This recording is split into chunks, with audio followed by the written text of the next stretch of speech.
उसे अपने शाने पर एक हाथ महसूस हुआ था। पहली बार, हाँ पहली बार, उसका दिल एक अनजाने हदशे से धड़का था। वो उसके हाथ के लम्स को पहचानता था। उसने एक पल को अपनी आंखें बांधी। उसने पीछे मुड़कर देखा तो वो आंखों में नफरत भरे खड़ी थी। बताओगे नहीं दुनिया को मेरे बारे में? मैं एक आम सी लड़की, मगर ये बड़े लोग। वो आज अपनी मोहब्बत को रेजा रेजा होता देख रहा था।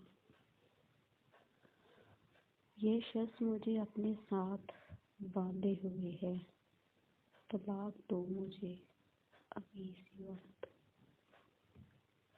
उसकी आंखें सुरही माइल हो चुकी थी। क्या कुछ बर्बाद नहीं हुआ था उसका इस सब से? इस मर्द के लिए सब ठहर गया था।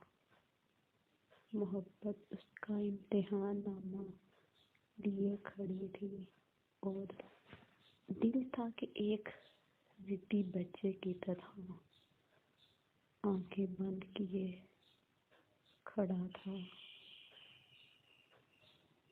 वो मजबूत मर्द आंखों को अच्छे से गॉगल्स के साथ ढांप कर वहां से निकल गया था, लेकिन मोहब्बत दूर खड़ी हार चुकी थी।